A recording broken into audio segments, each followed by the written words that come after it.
How's everybody doing? Welcome to Ask an Angler. Today we're doing spawning catfish. So kind of jump into it. These are meant to be conversational. Use the chat bar at any time to ask your questions. We'll kind of go through different fishing techniques. We'll talk about different species of catfish and how they spawn and what we're looking for when we're fishing at this time of year, as well as how we're going to fish for the rest of the summer.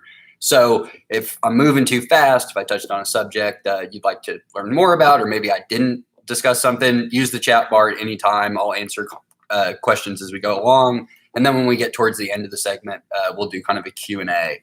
So with that, let's kind of just kick off what we're talking about. So with spawning catfish here in Oklahoma, we're primarily focused on our three main species of catfish, which are going to be our channel catfish, our blue catfish, and our flatheads. Smaller bodies of water, your ponds, backwaters, things like that, you're going to have black and yellow bullheads, typically not as sought out of a species, for food or for catch. They're usually a bycatch of people fishing in ponds. So the big thing right now is we're in early June. We've kind of had a wacky spring of weather, to say the least. We have been well below averages with temperatures. So water temps across the state right now are fairly cool compared to where they would typically be at this time of year. So with our catfish spawning, flathead catfish, they're going to be more of our earlier spawners. They like water temps that are going to be kind of between like the mid 60s to mid 70s. So a lot of people start catching flatheads April, May.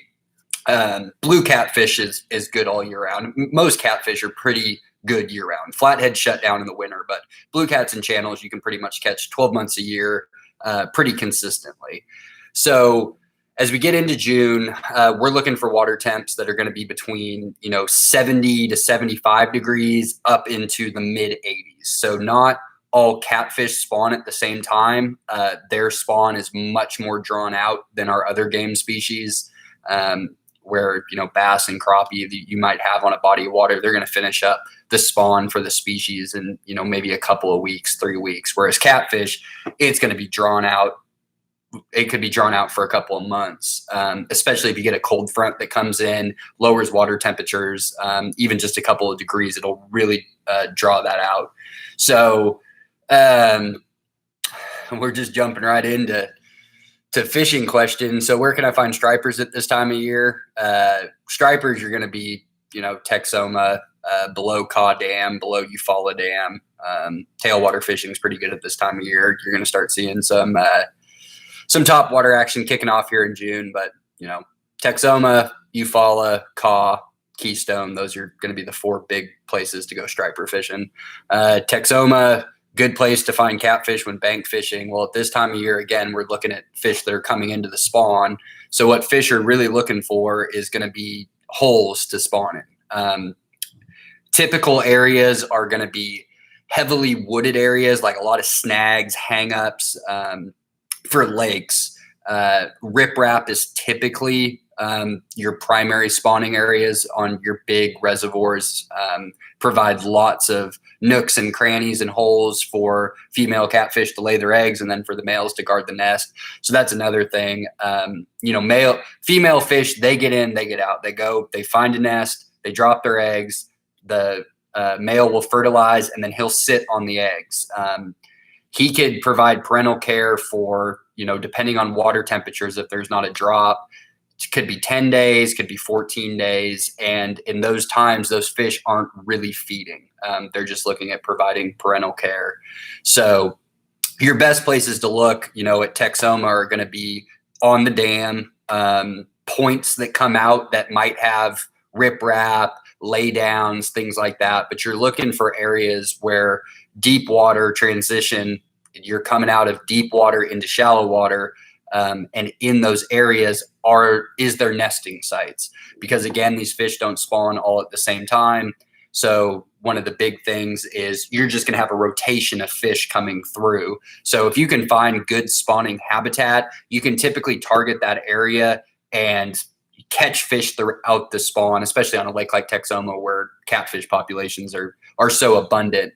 You're really not going to see a slowdown. Smaller bodies of water, if there's not a lot of preferred habitat for spawning, let's say you're on a very small to medium size impoundment like a city lake, and there's really only like some riprap, there's not any inflowing creeks or anything like that, and there's limited spawning habitat, you could potentially see a 2 to 3 week lull in the bite.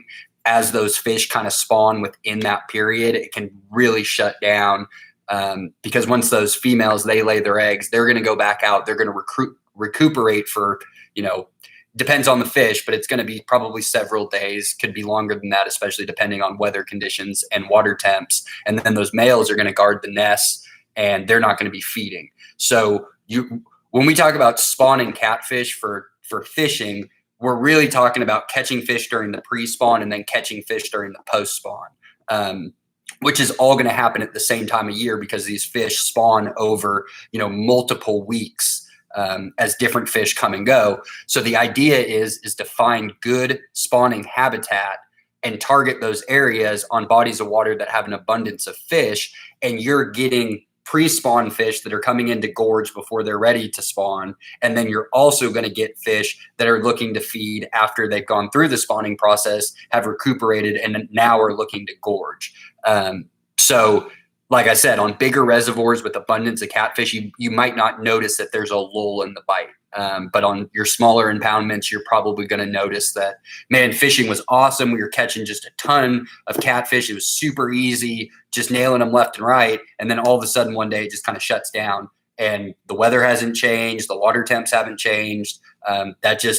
That just means all your fish are kind of spawning at that time, and it gets pretty difficult. If you're willing to sit it out and let bait soak on the bottom near those areas, you'll pick up a fish or two, but you'll see a noticeable decline.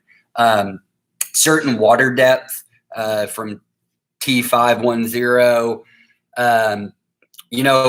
it's kind of dependent on the fish and the body of water. So they're looking for shallow habitat to spawn in. The easier an area for a male to defend the nest and the fry, they want to be near, shallow sheltered water, so that when the male does stop providing parental care, that those fry have the best chance at surviving predation, which is typically in shallow sheltered water. So riprap is a great place for fry to kind of hide in those rocks and feed on organisms. And as they grow quickly and get bigger, they're going to feed on, bluegill fry and shad fry, because all of these fish spawning habitat.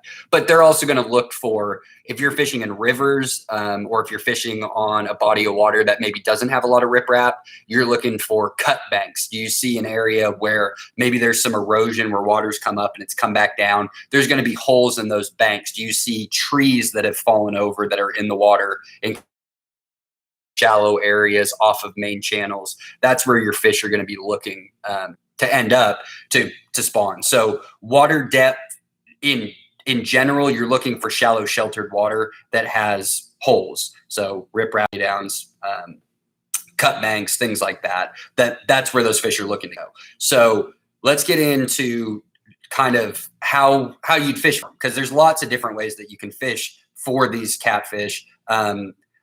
I think that there's 3 distinct ways that work best for all 3 species of catfish in the state. So let's start with channel cats. Channel cats are a fairly easy fish to catch, and it doesn't require a lot of angler work on the front end to acquire bait or things like that. So channel cats are omnivores. They're going to eat pretty much anything with scent. So personally, for me, how I like to target channel cats is along riprap on dams. But I use just a bobber, a treble hook, and a night crawl. So one of the things I like about catfishing is that from a gear standpoint, it's very simplistic. So I keep all of my catfish stuff in one box. So I just have this when I go anywhere. Got my weights, got different sets of hooks, got bobbers, things like that. Makes it really simple. So with channel cats, I prefer a fairly small treble hook. So this is just a size 4 treble. And what I'll do with this is I'll typically use a spinning outfit, like a medium action rod. So like a 6.5 to 7 foot medium action rod with just a, a medium sized open face spinning reel with, I could have 6 pound test on all the way up to 12 pound test. Not sure if we lost connection there for a second.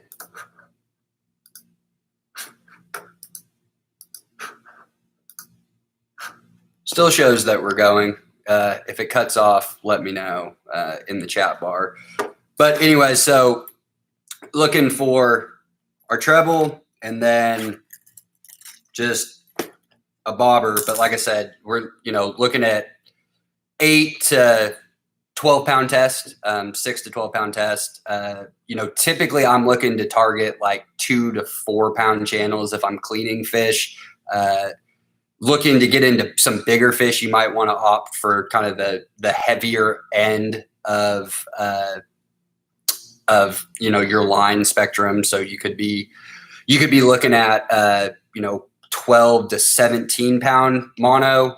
It's really just up to you as the angler. I'm looking to keep fish that are 2 to 4 pounds. Those are usually the easiest fish to catch. They're usually the most abundant of the fish to catch. So I'm going to use some high vis line here just so everybody can see. This is 30 pound green, but there's nothing fancy about this. So if this is my main line that comes out, you can tie an improved clinch or a Palomar. Palomars are fairly simple to just throw through, but if you're looking to hold on with a little lighter line, like 6 pound or 8 pound, you might opt for tying an improved clinch. If you have heavier line on, your Palomar is going to hold. So just have that. Then we just cut off our tag end. And then you can throw on a piece of split shot or not. It's just going to help your bobber go down quicker. I prefer a stick bobber. So if you throw it out there with just a worm on and no weight, more than likely your bobber is going to sit like this on the water. So what you're going to see, and this is kind of how I crappie fish with the bobbers, I won't throw weight on it. Like if you're using a minnow or something like that, I won't hold it up. So it sits like this. So that way, if it clicks at all, it moves, it flips up, that there's a fish there. But you can put on a piece of split shot, just, an inch or so above your hook eye, and then clamp that on with the treble or with your pliers above the treble hook, just so it doesn't slide up and down the line when you cast it. Now, in most places, I'm only going to put my bobber, maybe 2 to 3 feet above, but I like to elect for fairly shallow. So when I'm throwing out on riprap, I'm only throwing it out maybe 15, 20 feet at the most off the bank. Typically, if the wind's blowing into me, so that bait's just working its way, right back to the bank. And those channel cats that aren't on their nest, that aren't in those riprap, are kind of cruising up and down that riprap, up and down the bank. And so if you can just put a night crawler, and what I'll do with my bait, and again, you can do this with punch bait, you can do this with dough bait. This is just where I have the most success for everything. So I'll just take a night crawler, and what I'll do is I'll start with one end of the night crawler and put it on one of the points, just hook it on, and then move around with the worm, put it on another point, put it on another point, give it a couple of wraps around the shank, and then hook it back just to one of the points. And then I'll let the rest of the worm just dangle down. And so it's just going to be there, and it'll be doing that. And the only risk you run into with using a worm like that is that you are going to have some incidental. You're going to have bluegill, sunfish, especially the closer that you get to the bank. You might get drum, carp, anything like that. You could get a bass, crappie. I mean, anything can take it. So typically, if you're really on the channel cats really well, that's not going to be an issue. But that's one thing that if you put on a piece of shad, a minnow, like a dead minnow, or punch bait, dough bait, anything like that, homemade catfish bait, you're less likely to run into incidental catch.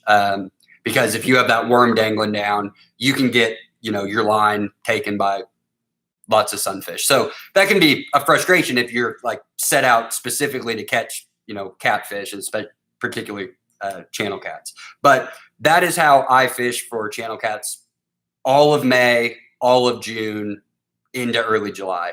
I'll target riprap on lakes, and I'll just walk the dam or walk the fishing jetties or whatever it is where the wind's blowing into it. And, I'm only fishing 15 feet off, letting it. Sometimes I'll catch fish where my bobber, I can almost, I can hit it with the tip of the rod. It's that close. And those fish are just cruising back and forth.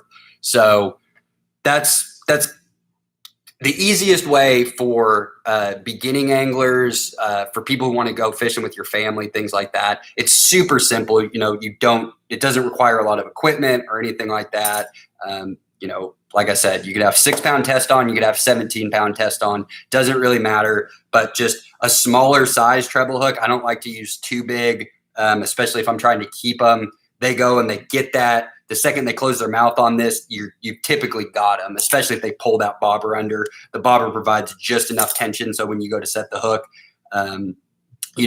maybe invest in some higher end treble hooks. So these are Mustad trebles. These are super sharp. Some of the eagle claw ones, you can tell that they wear out pretty quick, but these are nice and strong, thick wire treble hooks. So don't run into a lot of problems with losing fish or them, straightening them out or things like that. So, but other ways that you can target channel catfish in the same area, you can fish off the bottom. So kind of your typical bottom rig, which I'll show, and this is going to work for any of your species of catfish, but it's something to know because there's two different ways that you can do this. So your bottom rig is going to be a swivel, an egg, or I typically use an egg weight. If I'm out on a boat or I'm drifting or something like that, you might elect for like a no roll weight, something like this, where you're not, not as easy to get this snagged in something, but typically just looking at using an egg weight and our swivel and then a circle hook. So with circle hooks, the big thing with catfish of all sizes is making sure that your circle hook is big enough. That's going to be the big thing. Is 7/0 circle hook is kind of the perfect size. So this is a pre-rigged, it's got a leader line already on it with the swivel. They sell these. This is Gamakatsu.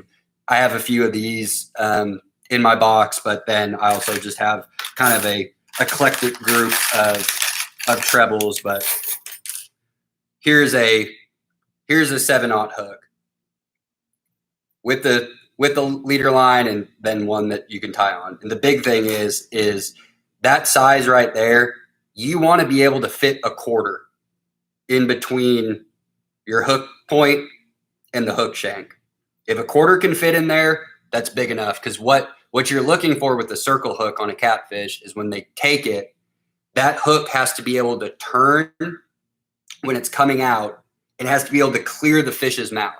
So if it's not big enough to clear the fish's mouth, what ends up happening is, because you're looking to hook them right here in the film, there's that, they have hard top, hard bottom of their mouth, and the side, you get those nice little soft spots, and they have all of that, mouth film and skin that's in there. And so when you get that circle hook in there, it's pretty hard for them to get away from that. But having a big enough circle hook, so a 7/0, compared to something that's more like a 2/0 or a 3/0, where you're like, that looks plenty big enough, but see, you can see that there's not much of a gap.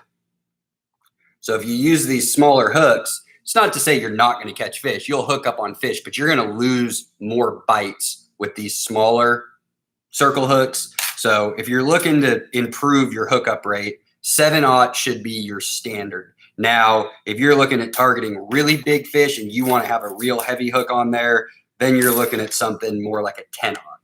So 10-aught compared to a 7. And these are real hard, thick wire hooks. They're not going to get straightened out.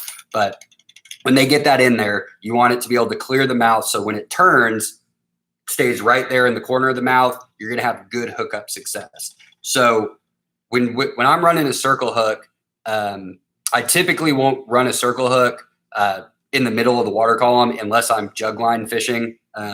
So I'm typically using these when you're fishing off the bottom. So there's 2 different ways you can do it, and both ways are the same. There's just one little difference. So if this is your main line, you're going to put your weight on first.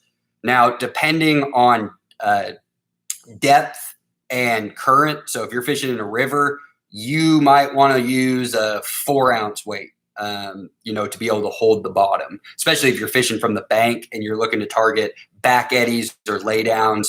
If you cast out into that current, your line's going to move until it gets far enough down where that weight can hold to keep your line tight. So, but if you're fishing in a lake, an ounce to 2 ounces is plenty. And so we take that, you're going to want to have some leader. So you want to cut off about 2 feet of your main line to leave as leader if you're not planning on using a heavier leader than what your main line is. So if you say you have like 17-pound mono as your main line and you want to use like 30 pounds for your short little leader, that's pretty typical. A lot of people would use a heavier leader line of 12 inches to 24 inches just to give you a little bit extra, especially because you're down towards the bottom with that leader. So you can get abrasion, snags, things like that. Just helps you, avoid losing a fish just because the line couldn't take it. So we got our weight on there. Take one end. You're going to use a barrel swivel. So it doesn't have snaps. It's 2 eye holes on both sides. And then whatever knot you're comfortable with. Again, Palomar knots usually enough if you have heavy enough line. But again, if you're using lighter line, you might want to elect for an improved clinch. It's going to be a little bit stronger knot. So tie that on, cut your tag off.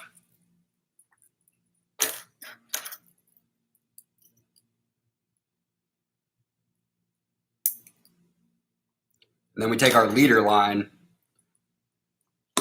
So for this, what you can do, there's lots of different ways to tie these on.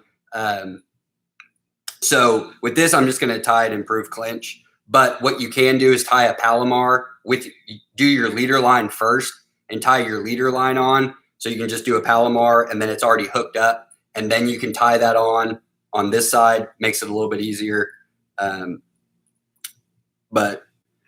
So take your leader line and then tie it onto the other end.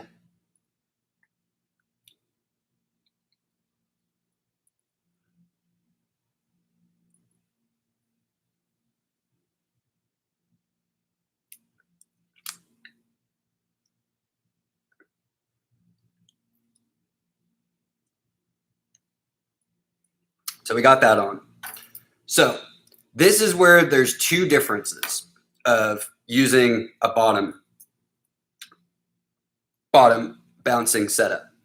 So that's what your main line looks like going on your swivel. Here's your leader line. So I really only want to I typically only use about 18 inches. So got a lot of tag end over here. So I want my hook to be about right here. So there's 2 things that you can do.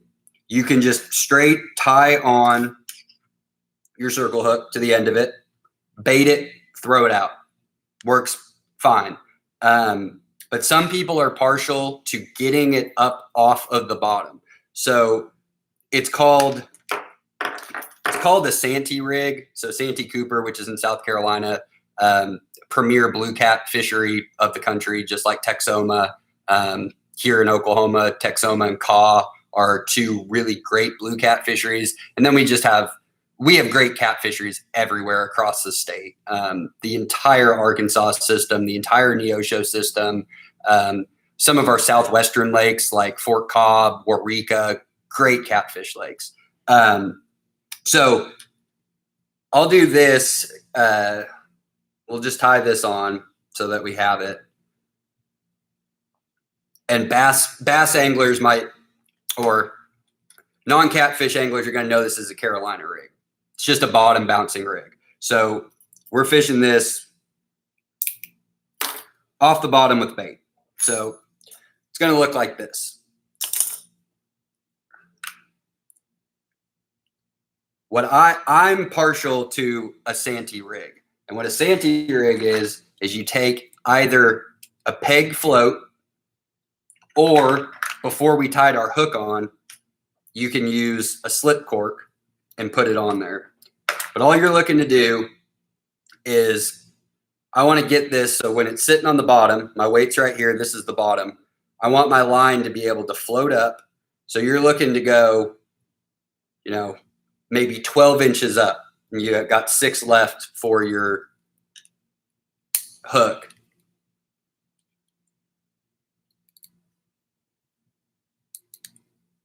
Like this.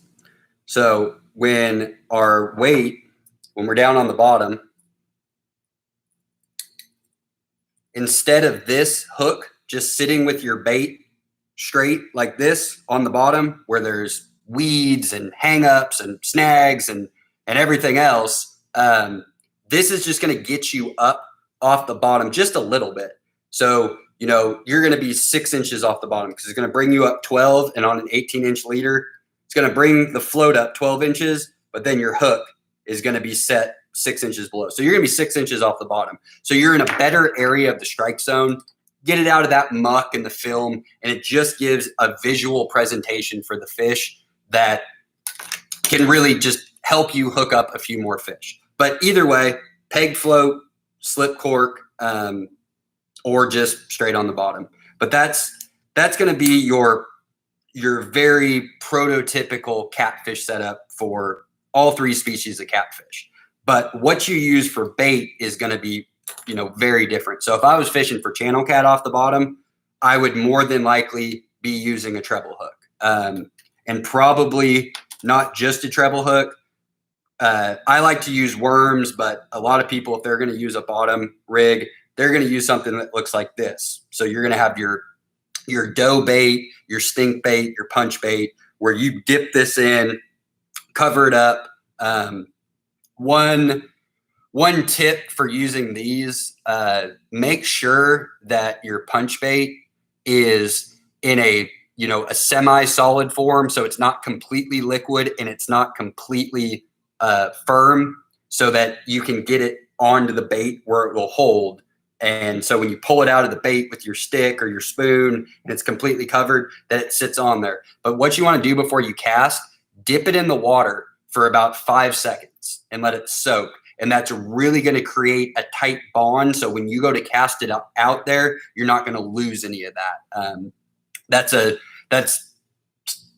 It says it on the instructions most of the time if you buy these, or it'll say it on a punch bait. A lot of people don't read that. But if you just dip it in there and get it on there and go and fling it out, a lot of times what will happen is the stress of casting will actually throw off a lot of that bait. So if you just dip it in the water for 5 seconds, it'll solidify that bond really well. And then you're good, and you're just going to cast that out and let it sit. So that's what a lot of people use if they're bottom fishing for catfish. It's going to be something that looks like this with the tube, or it's just going to be a straight, just a straight sponge with the treble hook. So just something like this. And that's pretty typical of what people use.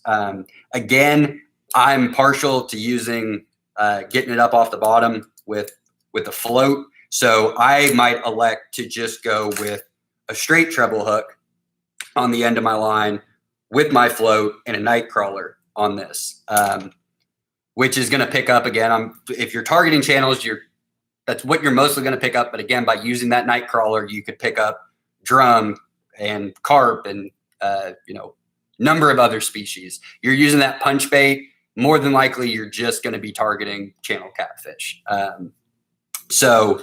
But if we're fishing for blue cats on this, Shad, shad, shad, shad, shad. No matter where you go in this state, in this country to fish for blue catfish, the best bait that you can use is going to be shad, either threadfin or gizzard, from that body of water. So if there is a bait shop that's on the lake that sells shad, get shad there. If you have a throw net, use your throw net.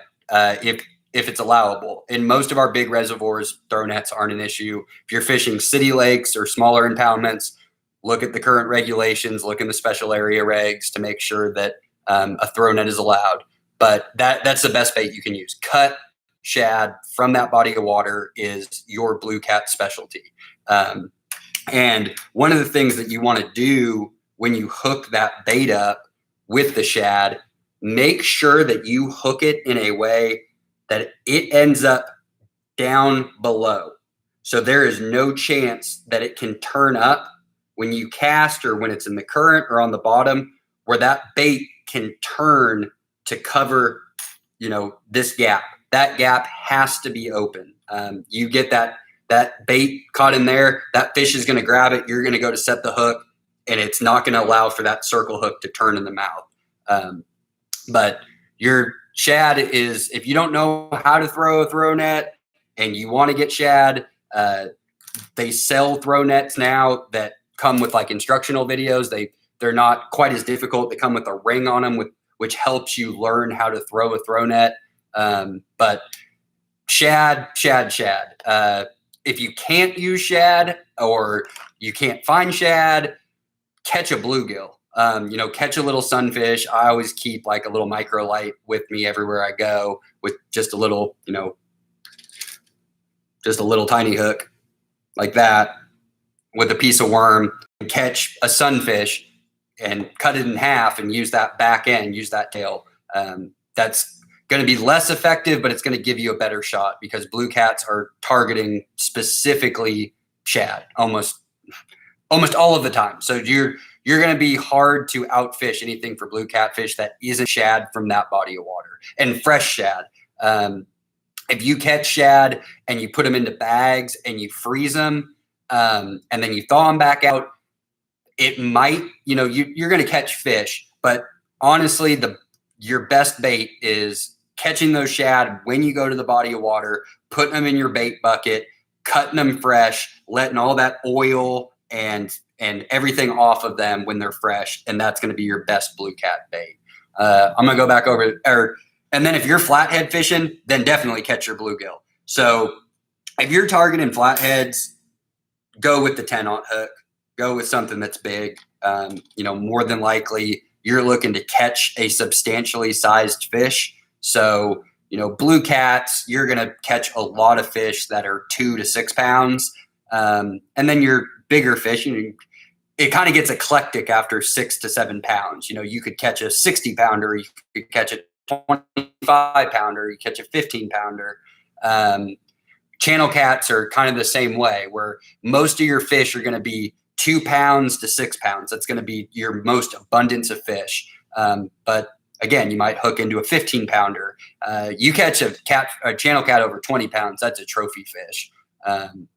But with flatheads, you don't tend to catch a whole lot of 4 or 5 pound flatheads, especially in reservoirs. You might catch them in rivers and creeks where you'll catch some smaller size fish, but you could be hooking into a 70 pound flathead. You could be hooking into a 40 pound flathead. You're going to want to have a thick wire 10-aught hook to tie on to your bottom bouncing rig. And with that, you probably want to elect. So this is just, this is a 1 ounce egg weight. You're probably going to want to use something that's 2 to 4 ounces, just to keep that bluegill from being able to tow your line all over the place. You want him stuck in place where he can just swim in a circle. And again, with hooking a live bluegill, you can hook them on the ridge of the back, right behind the dorsal fin. The problem is with that is a lot of times you'll lose the bait. So that catfish is going to come in, he's going to take a big swipe at it. He's trying to hit it from behind, but your hook is in the back. And so he'll grab it and get a lot of the fish, and you'll miss the hook. So a good way to do it is go right into the mouth of the fish. Don't double lip them. Don't go through the bottom lip. Put it inside of the fish's mouth and come up between the nose slats, right between the eyes. That way the mouth is open. It can get oxygen through the gills, so it'll keep it alive longer. If you hook it through both lips and keep those lips closed, eventually it's going to die. And that flathead, it's looking for that live bluegill. And now the size is just kind of dependent on, what do you want to catch? Because this 10-aught hook is going to get into a 10-pound fish, a 5-pound fish. It's not going to have any problem taking that hook. But if you put on a 4-inch bluegill, you're more likely going to, attract smaller fish. If you put an 8-inch bluegill on there, a 10-inch bluegill on there, well, that only a big fish can get that mouth and get onto it. So the size of bluegill is just kind of up to what size of fish are you ultimately looking to catch. So the smaller fish on a big hook, you're going to open up, your 4-pound fish all the way through 70, 80-pound fish. You put on an 8-inch fish, you're probably going to be starting at 10+ pound fish to be able to get, enough of its mouth on it. So I'm going to look over at the questions, see where we're at. Richard Dudley, when do catfish spawn? We kind of addressed that in the beginning, but basically your flathead catfish are going to be looking at water temps, 65 degrees all the way into the mid 70s, all the way up to 80 degrees. And then your blue cats and your channel cats are going to be looking to spawn from 70 to 75 degrees all the way into the mid 80s. So that offers a very wide range of spawning activity throughout, so spawning activity on a body of water could start in May and for the same species not be completely finished until July. So long period of time for spawn, but we're looking at water temps in 70s, which is where we're at currently. We've finally gotten to where most of our bodies of water across the state are now they're at that 70 degree mark, moving into the mid 70s. So you're going to be hearing reports of really good catfishing across the state.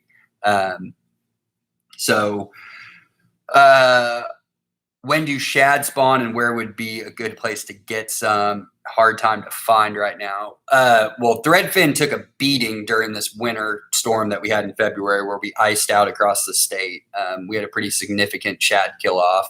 But shad are currently in the spawn in some bodies of water. Bodies of water down south, they're probably just finishing up or have been done for a week or so. But those shad are spawning kind of in the, mid to upper 60 water temps across the state. So shallow coves and then riprap are going to be good areas to locate shad.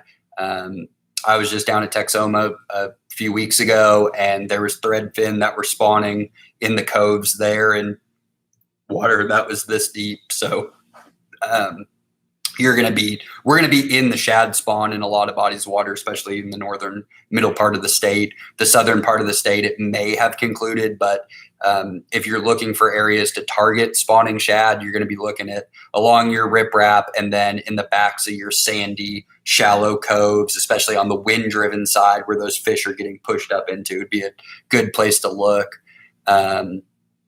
What's your favorite rig?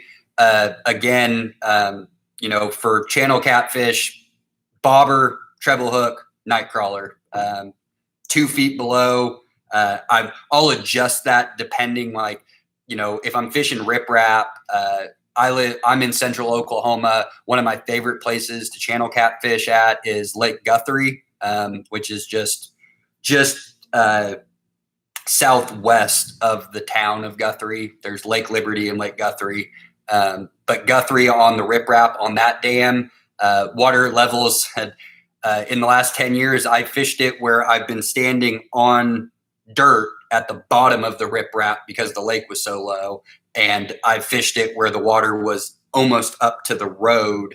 And that riprap is probably 30 feet high, 30, 40 feet at the peak of it. And it kind of tapers off towards the spillway areas. But I mean, I'll just walk the riprap, and depending on where the water level is at, where I'm going to get hung up into riprap, because I want that bait kind of midway between the top of the water and where the riprap is at below the bait. I want it right in the middle of that, right in the strike zone. And I'll just carry a bucket or a stringer with me, and I'll just walk the bank. And typically when it's good, you're only fishing for 30 to 45 minutes and you have your 15 limit of fish. So that's my favorite rig for channel cats. I'm going to do that anywhere that I go to channel catfish. I'm going to run a float, and I'm going to go middle of the water column, wherever that may be, near where they're at. So Blue River in the south central part of the state, awesome, public 7 miles of wadeable river for catfish. And those fish, they stack up. You can fish off the bottom for them, but if you just do the same thing, flip out your bobber below those waterfalls, into those seams where there's boulders where those fish can hide. Again, just worm right in the middle of the water column, give it enough slack. So typically I cast, wet weight out and cast upstream towards the waterfall and let the bobber come back to me, slowly reeling up my slack. And that bobber will shoot right underwater and clean them up. And that's a department fishing area, so you can only keep 6 fish there. But again, you put a stringer on your belt loop or whatever, and you can clean up fish pretty quick doing that. So that's how I'd fish for channels. But again, you can bottom bounce them with punch bait or night crawlers or anything like that. But channel cats they're your omnivore. They can pretty much be caught anywhere at any time on anything. A lot of people like to use hot dogs, microwave a couple of hot dogs, firm up the skin a little bit, and then cut them up into little, 1 or 2 inch segments, and put those on a small, 7/0 circle hook, or attach it, to a treble hook, kind of work the treble hook through it and pull it up into it. But I'm partial to a couple worms. Pretty simple. I can carry them around in my pocket.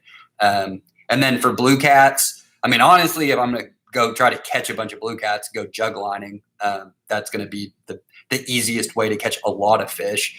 But with blue cats, if you're out on a boat, drift fishing, you can't beat drift fishing. If you get a good parallel wind with the dam or riprap, where you can just drift down along the dam at this time of year, or drift, troughs that you might have off of sandbars, anywhere where that wind is blowing, where they're going to be looking for bait, and then just running your bottom bouncing rig. Now, if you're drift fishing, I wouldn't recommend an egg weight. I would use either a no roll weight or some type of snag free weight. There's lots of different brands. Some of them, they have like what looks to be like 1/4 ounce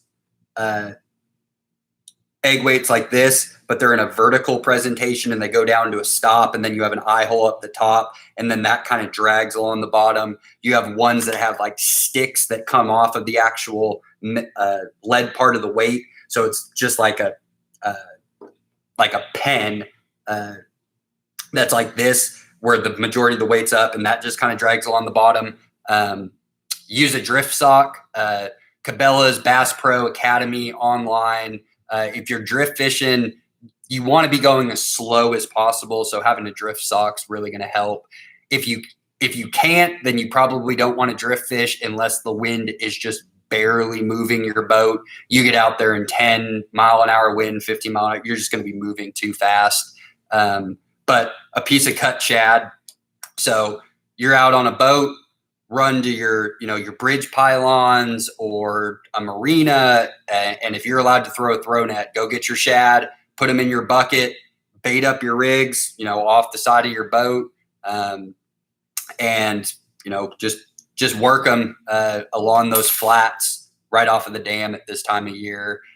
In the winter months, when you're doing that, you're looking at wintering flats, deep bends in the river channel of the main lake, things like that. But for bank anglers, again, for catfishing, riprap is the place that you want to be. It's just going to offer the most ideal spawning habitat. So you're going to just have a constant inflow of channel cats and blue cats that are pushing up into that. With your flatheads, when they're spawning, they're looking for similar holes as well. But again, how you target flatheads, most people think of flathead fishing at night. I don't subscribe to the catfishing is best at night. With flatheads, it seems to make a difference. But with channels and blues, catfishing is good 24 hours a day. You're always going to have active feeding fish, and they're going to be looking to feed in, the same areas. So wind-blown points. So if you have points that go out into the main lake that might have riprap on them or might have boulders or laydowns or something that's on that wind-driven side and you're bank fishing, well, then that's where you want to be, casting your bait offshore to where you're going to get those drops off of those points. If you have the opportunity to fish the dam, if there's fishing jetties, or if you can walk down the riprap and it's not too dangerous to get down to a spot where you can set up, that's going to be the types of areas. Slip corking is also very effective. So just like I said, if you want to go catch a bunch of blue cats, the easiest way to do that is with jug lining, because you can obviously have up to 30 jugs out at it, or 20 jugs out at a time. So you're opening up the opportunity.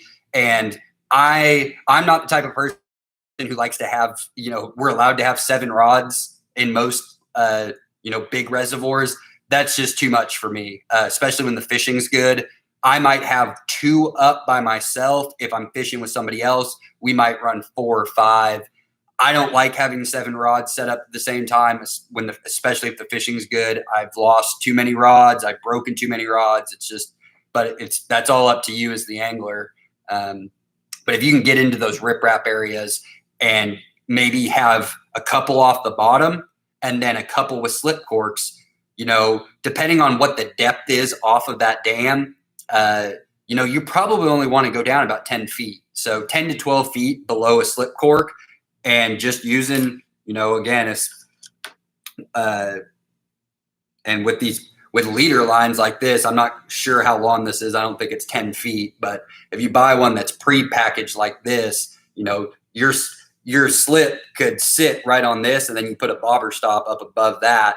And that might be enough just with that. 6 to 8 feet is probably what that leader line is going to be.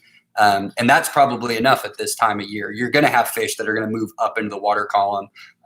But catfish, especially blue cats, are not bottom feeders. They are active predators that are looking for shad. So wherever the shad are at in the water column is where those blue cats are going to be at. So while you will catch blue cats fishing off the bottom, a lot of that has to do with the topography of the bottom. So where are you fishing at? If you're fishing along a dam where it's kind of even keel, where you're just getting increasing depth, but you have the riprap for that structure and shad are getting blown into it, a lot of your catfish are going to be high up in the water column feeding because those shad are getting tossed around. They're either sunning or they're getting blown in with the wind, but they're higher up in the water column. So you don't always need to catfish off the bottom, which is, again, talking about how I like to fish for channel cats with just a bobber 2 feet below the surface. That's because those fish, they're just looking for food and where that food may be. So on a dam, it's probably going to be higher up in the water column. But if you're fishing off of points, if you're fishing in a river, if you're fishing off of, a bank during the day, if you can get, to a channel break or a ledge, then when you're off the bottom there, but you also have fish that are sitting down in those areas as predators looking up. So having it up on a shelf or on a creek break where those fish are going to come up and get that bait that's sitting up off the bottom. And then at night, if you're fishing for blue cats, especially as we get into the spawn and post spawn, you're going to get a lot of shad that push into shallow sandy coves at night. So you can fish for blue cats during the summer overnight in really shallow water. I mean, less than 6 feet of water, and fish off the bottom with a piece of shad. So if you're fishing after dark for blue cats, target sandy coves if if you have access to it from the bank, or if you can park your boat and push back into areas. And a lot of times what you can do to see if there's shad in there, take a mag light. Once it gets dark, shine your flashlight right along the edges. Those fish will, if there's shad in there, they'll start to boil the water. And if you see that, you're in a good spot. It's also an easy place to get bait for the night. So anytime that you can do something like that, that's where you're looking for blue cats overnight. But during the day, if you're just getting out to fish, points with riprap, dams with riprap. And then if you're looking, again, on smaller impoundments, if you don't have those types of structural features, then you're looking for cut banks, lay down logs in that shallow shelter water that's coming out of the deep water. What are the best lakes or bodies of water for flatheads? I think you'd have a pretty healthy conversation from longtime catfish anglers across the state. We've seen great flatheads taken out from across the state. The state record is from El Reno Lake right here in central Oklahoma that butts up against to a golf course. So where you can catch a big one is not always dependent on where you're at, but our river systems, all of our rivers have great flathead fishing. The Washita, Cimarron, the Arkansas, Red River. If you're looking for lakes, the Grand River system seems to have some pretty good flathead fishing through it. I've seen pretty decent fish taken out of Hudson and Fort Gibson, Kerr, but there really isn't a better flathead lake than another. But flatheads kind of prefer woody areas. They like that hot water. They like to get into holes and hang-ups and snags. So anywhere that you're going to fish for flatheads, if you're on a reservoir, you want to be looking for backwater. Is there a culvert that connects the main portion of the lake under the road into a backwater area that's flooded with logs and hardwoods? Are there coves that are shallow that have lots of laydowns, lots of hardwoods? That's what you're looking for flatheads. And then if you're in a river, again, you're looking for the same thing. Is there a log jam somewhere? Where do you have laydowns? And those fish are going to sit on the current breaks. So where you get fast water that moves out along the edges of laydowns and pile ups or bridge pylons, things like that, you want to be casting your bait from upstream, downstream into those pockets where that fast moving water meets those back eddies. And that's where your flatheads are going to be sitting. So if you can throw a live bluegill into those types of areas on a river or in a lake, that's where you're going to have the most success at finding flatheads. Taking your kids for the first time. So channel catfish for sure. At this time of year, depending on where you're located at, if you're in and around Oklahoma City or Tulsa, there's a lot of urban fishing areas. So close to home bodies of water, city lakes that have ADA accessibility, where you can, set up your lawn chairs and get everybody set. And then I would just fish, like I said, with a bobber, 2 feet below with the treble hook and a cup of night crawlers. And that's going to be your best bet at getting into, a lot of fish. But that's what I would look for. Look for small city lakes that are going to have ADA accessibility. And then if some of those areas have fishing jetties in areas that are going to have things like riprap, those would be where you'd want to focus at first. Any time of day that's better than others for bank fishing, camping at Oolaga the next few days. Like I said, your flathead fishing is typically better overnight in the low light hours. So evening time into overnight into the early morning hours typically is better for flatheads. For channel cats and blue cats, it's 24 hours a day. You're going to have feeding fish. And when you're bank fishing, again, look, if you're fishing a bank, and you have that shallow water, look for areas that are just different than anywhere else on that bank. even on riprap, that can play a difference in smaller bodies of water. Can you see a noticeable, like all the riprap's coming down, it all looks the same? Is there a difference in the size of the rocks at any place? Do you see, was there a rock slide? Did some riprap go down and kind of create, is there a pipe that's coming out? Is there a culvert that's coming out? Is there a tree that's fallen in the water somewhere near that? Look for areas where you have the right type of structure, which is going to be the riprap. And then what about that riprap is unique in a very particular place along it? That's where you want to look to target first. So if you're camping out, soaking lines, so you're going to want to be bottom fishing for the most part. But this is a great time of year to catch a lot of other species. So anybody who's on here who's planning a camping trip, or you're looking to take kids out, or you want to take somebody for the first time, or you're just getting into fishing, start, if you're going camping, wherever you're at your campground, try 2 different techniques. And if you can do it at the same time, great.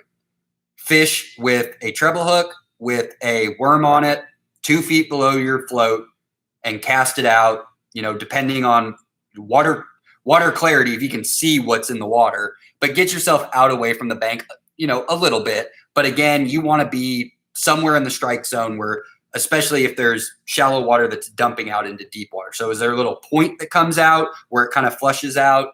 And then a bottom bouncing rig. So if you're just looking to go for catfish, then use something like, a 7/0 hook.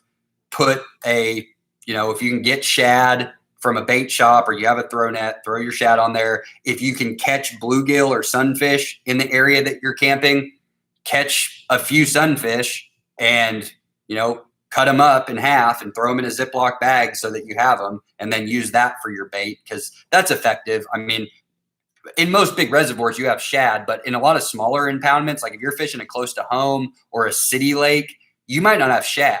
So your bait population for the catfish is going to be bluegill, or some other, green sunfish or a hybrid or red ear. So they're looking to eat those sunfish. But I like to use the back half, the tail half. When it sits down there, the tail kind of flip-flops in the current when things go by.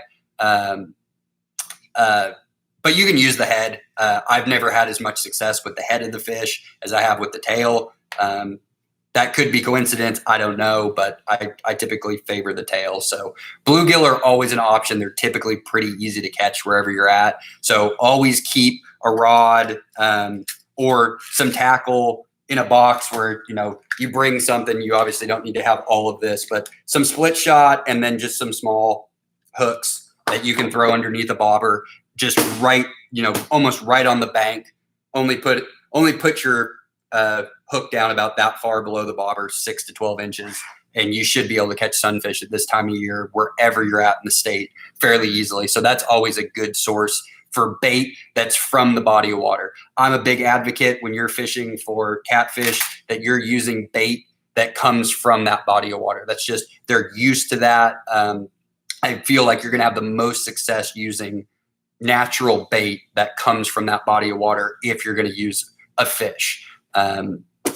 Something else that you can use is a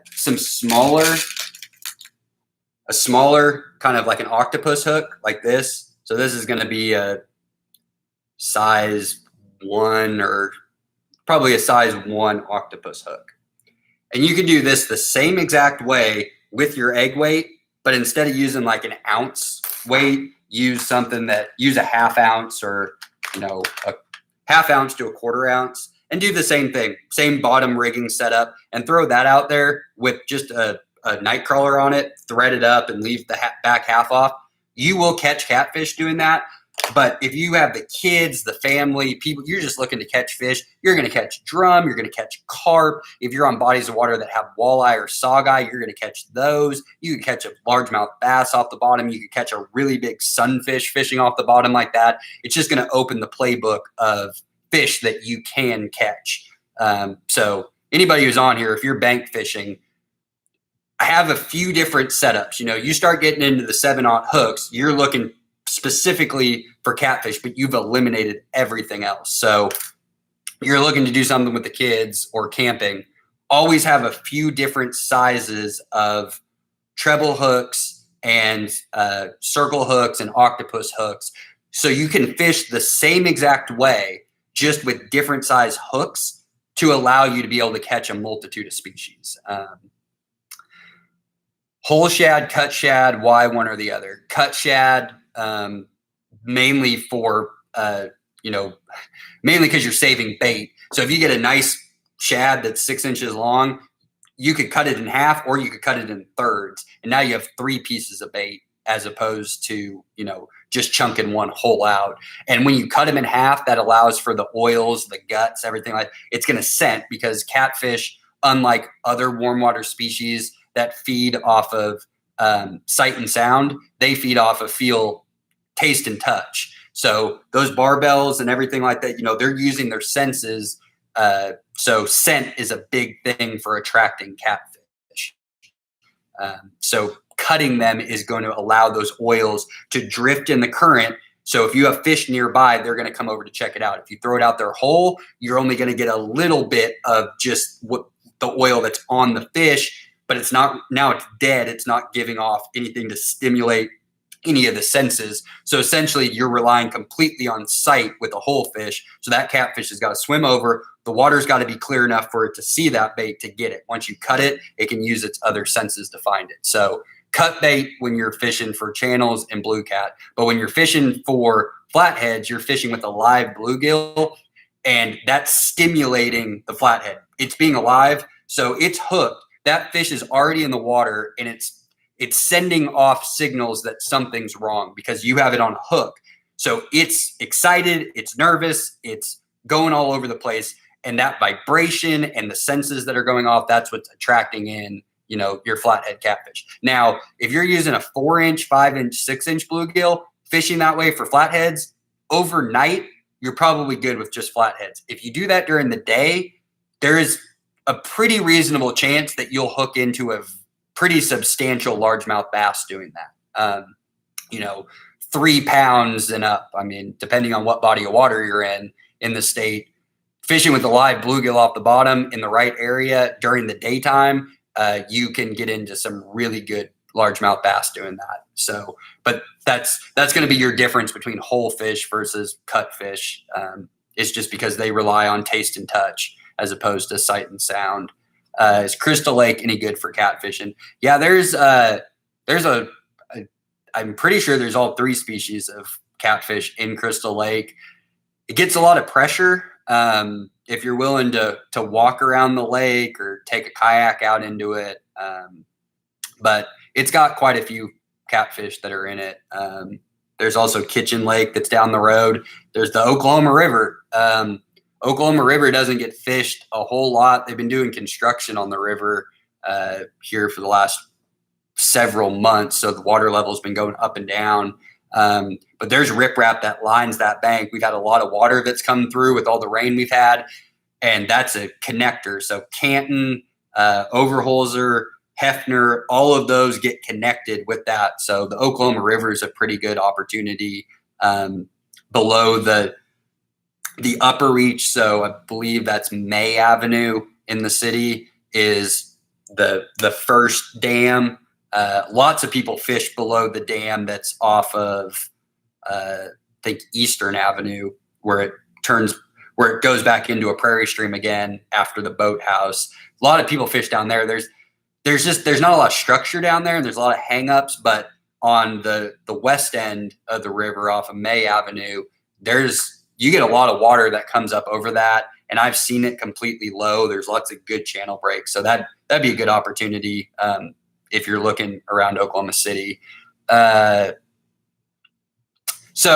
right. Let's talk about, and again, keep asking questions. I kind of got a little off topic answering all those questions let's talk about river fishing. We've been talking about lakes. So anybody who's looking, to go to a river or a creek, obviously, unfortunately, in Oklahoma, we don't have a ton of public river access statewide. Most of it's private land. Now, if you can access the water on public land, there's nothing preventing you from being on the water. You just can't touch the stream bed. So if you have like a little John boat or an airboat or even kayaks, you can float any body of water. The water belongs to the people of the state, but the stream beds belong to whoever owns that land. But Blue River, again, anybody who's looking for, if you live, anywhere in the state, but especially people who if you live in Oklahoma City, even Tulsa is not that far away, but Oklahoma City, east, west, maybe up towards Stillwater and south, you're only, 2 to 3 hours away from Blue River, which is just a premier area for summertime activity. Most people think of Blue River because of the trout fishing, but it is a great channel cat fishery. It is a great flathead fishery. It is an excellent warm water bass fishery, smallmouth bass, spotted bass, largemouth bass, but primarily spotted bass, but there are some really good smallmouth bass in it, and there's some decent largemouth bass in it. And because of flooding, you're going to have crappie in some areas, great sunfish, but you can camp there. There's, primitive campgrounds, but they're maintained, so there's bathrooms, and you have 7 miles of river that is completely accessible. There's trails that go up both sides of the river. You can wet wade through the braids. But that is a great place to go if you're looking for a place this summer to take the family, go camping, just go fishing for a weekend or for a day. There are tons of spots that you can get set up on that for catfish. It's all shoals, so tons and tons of honey holes for flatheads to hang out in. So you can really get into flatheads really good at night, and it's really easy to catch small little long ear sunfish, bluegill to use as bait. And then the channel cats we stock every 2 weeks. So it's always just constantly getting a fresh batch of 1 to 3 pound channel cats that get thrown in there. So every stretch of that river is great for channel catfish. And then if you're willing to put in some work to find some holes to flathead fish at night, it's great, but it's a pretty cool area to fish. For our bigger bodies of water, if you're going to fish the Arkansas, if you're going to fish the Red, especially if you're tailwater fishing, any of the dams in the state, most of them have public access below them. So if you're catfishing below a dam, again, you're looking to cast 45 degrees downstream, but it's going to come down to your weight. So however much water is coming out of the dam, you're looking for channel breaks. So different dams have different types of structures below them. The riprap, how far it extends, beyond the dam. And you could see rocks and boulders that come out that create current breaks. You might have some backwater. So Oologah, for example, where that water comes out, it's nice on the west side of the dam. That riprap goes straight down for probably 1,000 feet or more. Probably 500 yards it goes down before the river kind of turns. But if you're on the eastern bank, it only goes down for a couple hundred yards, and then it shoots out into some backwater. So you get great channel breaks out there where those are the areas that you're looking to target, because those fish don't want to sit in that heavy current. They want to sit wherever there's seams. Now, to us as anglers on the bank, we see the water going down. It all looks the same, especially when it's coming out, pretty heavily. But there's boulders and structure down on the bottom where down there underwater that we can't see, there's channel breaks. So you kind of have to figure those out with touch, from casting out, and eventually you just kind of find those holes. But the easy, obvious ones that you can see are those turns. So if you have a boulder that comes out into the water or where it goes back into backwater, you want to be right there where you can see the seam of the water where it looks like here it's kind of circling back this way where the water current's going there. That's where you want to put your bait in at. But tailwater fishing throughout the state, you're going to have all 3 species of catfish in almost every one of those tailwaters. Those are great public access places to go for rivers. But if you have the opportunity, if you have private land, or if you're fortunate enough to find a few of the right-of-ways that have public access on the Canadian or the Washita or Deep Fork or the Arkansas or the Red, Then you're just looking for laydowns. Again, you're looking for the same thing. Water's coming down. Is there a log jam? Is there a cut bank? Where does the river turn?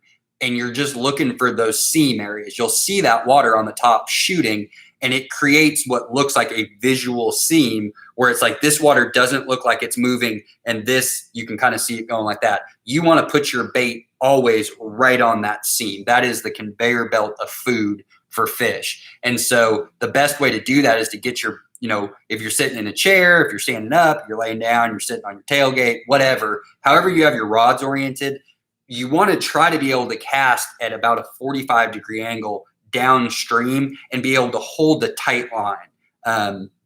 Because when you're in a reservoir and the water's still, while there is some underwater current, it's not nearly what you obviously have in a river or creek. So it's not quite as important to get tight line to your rod tip. If you're trout fishing, walleye fishing, sun fishing, species where you get that kind of tick, dink, dink, dink, dink, dink on your rod tip, it's important to have no slack because you want anything that touches that line to react on the rod tip. Catfish, because of their mouths, because of the way they're built, they don't mess around with bait. They're not going to come up and peck at it. They might take some swings at it and hit it, but when they're ready to get it, they grab it and they go. Sometimes they swim right at you, so they might pick it up and start swimming towards you. So having a little bit of slack in your line in still water isn't that big of a deal because most of the time what happens is you'll be sitting there and all of a sudden, you might have a little bit of a bow in your line. Because again, if you're fishing in a reservoir, sometimes it's not advantageous to keep slowly reeling until you get that perfect taut line to your rod tip. Because what that means is you probably found a snag. So your weight ran into the back of something and now your line's tight. The problem is unless a fish comes up, picks it up and carries it kind of either direction and you set the hook, when you go to pick that up to reel it in to either recast or you're done fishing, you're snagged and you didn't even know it. So when you cast out into a still water, just reel up until you can feel the bottom with your rod tip. You're like, okay, I can feel my weight. And then if you can get it to be tight, great, but don't force it to get tight. You can afford to have a little bit of slack, but watch your line. So if you are hard of seeing, if it's bright outside, if you don't have a backdrop for your line, most people are going to elect for a high vis line. Green, orange, red, that's for you. That's for you to be able to see your line, because what will end up happening is a fish will pick it up. And if it doesn't swim away from you or side to side where your rod just bows over, because most of us don't hold on to our rod when you're bank fishing. You usually lean it up against a cooler or your chair or put it into a rod holder or prop it up against a railing. And so when a catfish grabs it, it's immediate. Your rod's going over. That's why I said I don't like to fish with 7 rods, because if the fishing's good, you're dealing with one fish and 2 more rods bend over and are shooting out into the water. A small fish, a 4-pound channel cat, can tear your rod right out into the water if you're not careful. But when you're in a river, you want to be tight. So what's going to happen is your weight's going to go down and it's going to find the seam. And once it finds the seam, the current's no longer working against your line. Then you can tight line it. And then it is a little bit more important to have that top line, because you have current, you have other things going on. You want to be indicated pretty quickly when something grabs that bait.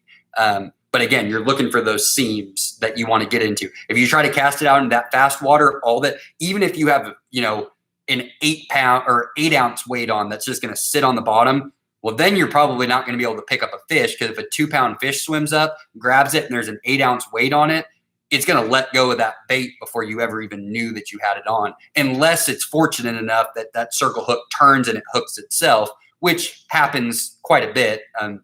Using circle hooks, they end up just hooking yourself. You're just setting the hook kind of as extra assurance. But in rivers, it's important to look for seams, look for back eddies, get your line to where it's downstream from you and you're tight line to the top so that you can feel everything.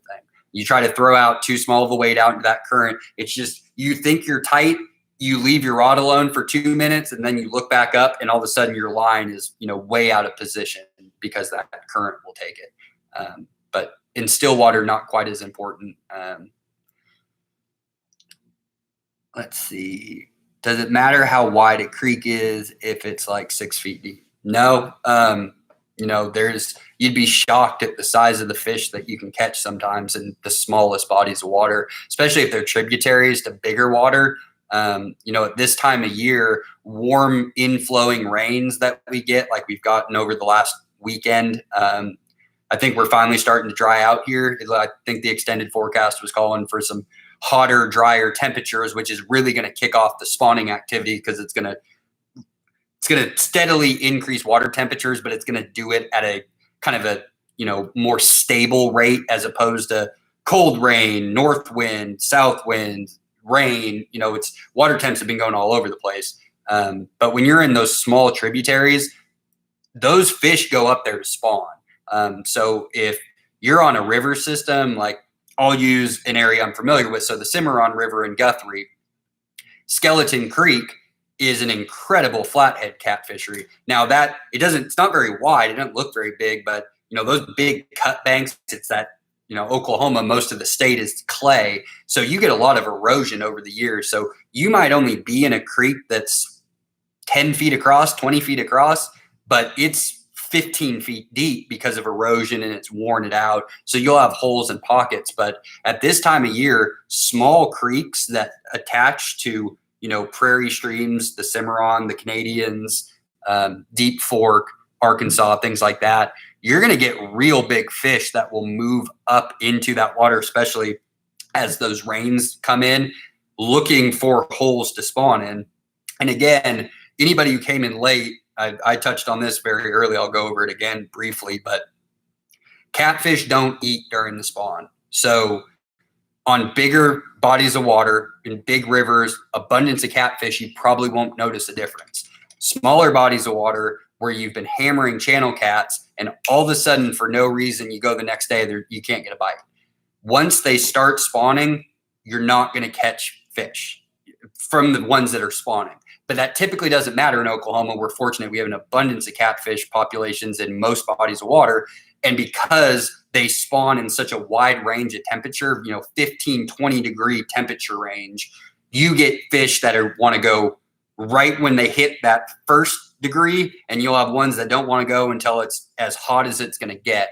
So you're always going to have cycling fish. So we're looking to target at them in the same areas where they're moving in between their spawning grounds out of that deeper water. So small creeks can be really good in June in Oklahoma, especially if they're running into major arteries, a main river system that comes through. But if it's just a creek, if you're way upstream in a creek, you're going to have 2 to 4 pound channel cats that are swimming around. So depth is a factor. You're still looking for the same features in a small creek as you are in a big river, as you are in a reservoir, because that was dammed, and then you have all the arms that come off. So when you think about targeting catfish, if you can get a hold of hard map, so if you go to the Water Resources Board, Oklahoma Water Resources Board, if you go to their website and click on the Lakes of Oklahoma Atlas, you can actually download the individual map pages of lakes, and a number of them have the actual topography lines. So if you're not fortunate enough to have a boat with good electronics on it where you're on the water and you can actually physically, see that.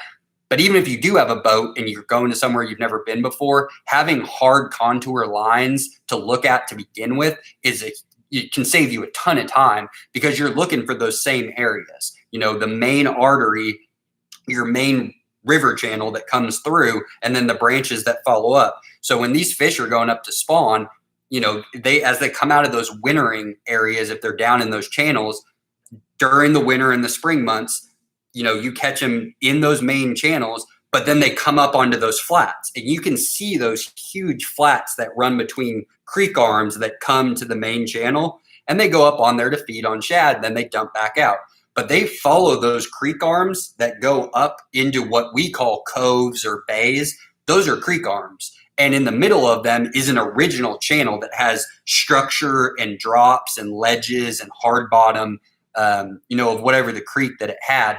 Those are the highways for those fish. So when you're bank fishing, if you look out in the middle of what is considered a cove, well, the middle of it is probably the main arm. And even if you look into the back of it, you can kind of see where the dried creek bed now exists. And what you're looking for is where are those defining features? Is there a cut bank? Is there riprap? Why would a fish come out of that channel to come up here to spawn? And on those flats that exist off of all of those creek arms and main river channels is where those fish are typically actively feeding.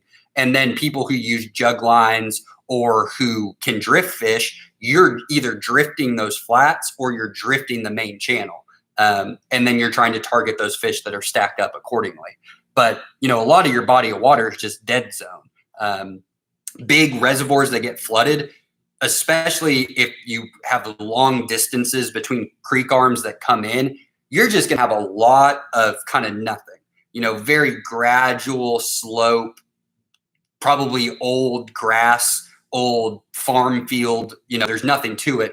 There's nothing to hold fish there.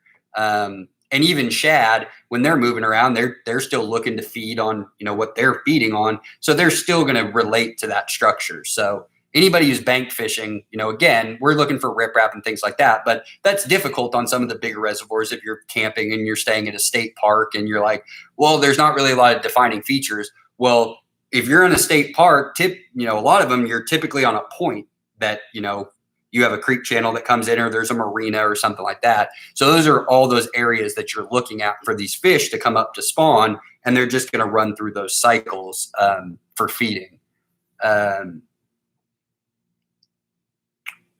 Is it legal to bait out a spot like cow cakes or sour maize? Like chumming, call your local game warden for the body of water. Look in the Oklahoma fishing regs.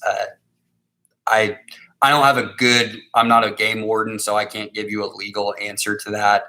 I know a lot of people, they take a bucket of corn and they chunk it out, or if you're cleaning fish or whatever, and you're throwing the fish guts back into the water, is that chunk? So I don't think that there's a problem with that, but contact your local game warden for whatever the body of water is, because it might be different. Oklahoma is a unique state in that the bodies of water are individually owned. So the Department of Wildlife, for instance, we only own 15 lakes in the state. So we have 15 small impoundments that are department-owned lakes. They're not very big. They have WMAs that are around them or public areas. But most of the water of the state is Corps of Engineers, Grand River Dam Authority, Bureau of Land Reclamation, and then city zone water, county zone water. So all of the different bodies of water of the state, while they all fall within the state fishing regulations, the individual bodies of water have the ability to set stricter regulations on top of what we impose. So anything that you doesn't just jump out at you on the general regulations page of the fishing guide, call your local game warden. They'll be able to answer that question like that. Let's see what else. We talked about rivers. Again, keep asking questions. Some of you have jumped on late. I've probably covered stuff earlier on. Somebody had asked about spawning. Talk about close to home, small bodies of water. You're looking at channel cats in those. There might be some bullheads, but your easiest way to do that is either catching your bluegill and getting your cut pieces of bait that you have. Cut them up. You catch however many until you're done catching as much bait as you think you need. Then cut those in half. Put them in your Ziploc, in your bucket, whatever. And then, you may throw one out with a circle hook and just cast them out. And on small ponds, some of them have fish feeders on them. Don't rely on the fish feeders. I don't know how often our close to home program actually puts food in there and how often they run. Batteries could be dead in them. Look for the same types of structure. Your dam, wherever the dam is always going to be your spot number one. if there's docks that go out, fishing piers, fishing jetties, big points that run down,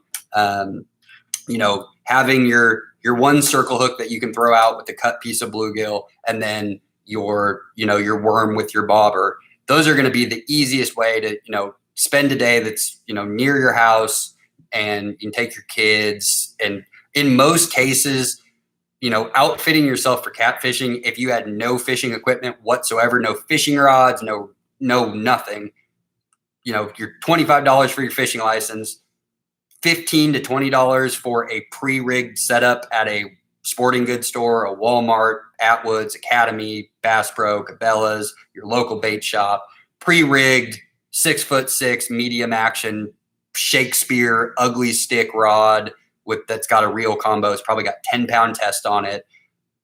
A pack of eagle claw, treble hooks, some weights, and a couple worms. You're going to catch sunfish. You can catch some bass. You might catch some crappie, and you can get after channel cats at this time of year pretty good using just those two types of fishing. And you can do that all for one setup. If you already have your fishing license, then you're good. But you're looking at, you could rig up 3 kids for less than $50, and then you're set for however in depth you want to get. Everybody who's on here, I recommend going to our fishing resources page. I'll throw the link up there right now.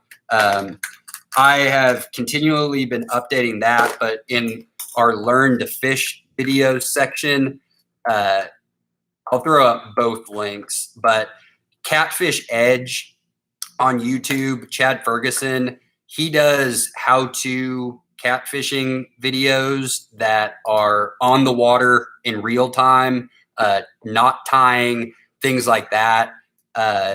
They're very helpful. If anybody, obviously here we're kind of more in a office classroom setting. I'm not on the water. I can show things, but it's a lot better when you can see the rod and reel.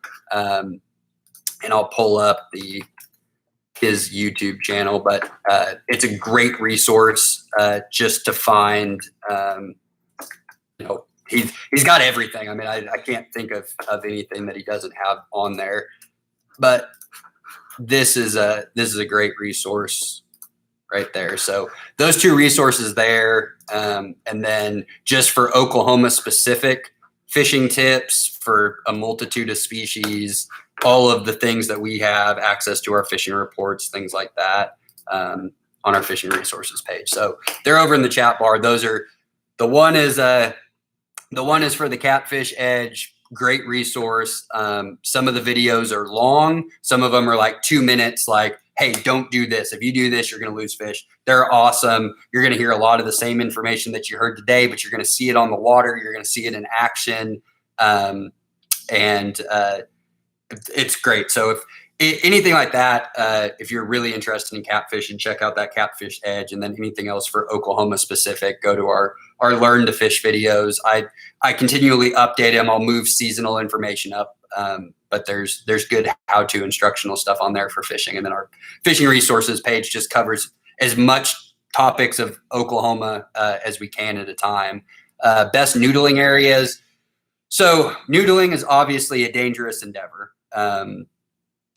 If you are if you're looking to get into noodling for the first time, I would recommend, maybe contacting a family member or friend who has done it before.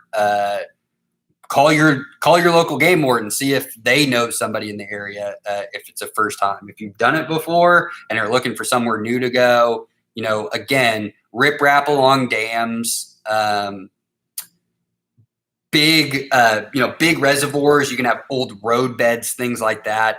Noodling, you're looking for the same thing that we're looking for in this topic, except you're looking for nesting fish. You're looking for fish that are in a hole, that are sitting in there. So you're looking for, again, laydowns, concrete slabs, rocks, cut banks. But I'm not a big noodler. I don't want to get my hand bit off by a turtle or a snake or something like that. So I'll use a rod and reel. I'm perfectly content with that. But good noodling areas on rivers that you can get on, the Cimarron, Red River, the Washita, Canadian. But you're going to be, again, you're looking for everything that we've been talking about in here. Big laydowns, cut banks, holes, riprap, pipes that might come out in the water. Anything where a fish can suck up into it as a hole. So you can probably YouTube or Google Oklahoma noodling and find forums of people who do it consistently, who might have good information to share. I'm sure they're not going to share where it's best at fishing, but they might be able to give some broad general tips. Where are we at in the catfish spawn right now? So again, catfish spawn, water temp, stable water temperatures. I think we are finally, I say this, and I probably said this in the last 3 courses I've done, and I've been proven wrong by the weatherman every single time. You're looking for stable rising temperatures for catfish. So I think looking at the extended forecast now, I think we're done with north wind. I think we're done with 40-degree night lows. So we're in the catfish spawn now, probably in every body of water of the state. But like I said, those fish are going to be spawning for 6, 7, 8 weeks in a given body of water, between water temps in the low 70s into the mid 80s. So you're going to have spawning catfish today, just about anywhere that you go, if not everywhere that you go. Best grocery store baits. Hot dogs seem to always be the one that people come back to, probably just because it's used most often. But I have heard of some very obscure catches with pieces of hot dog, smallmouth bass, largemouth bass.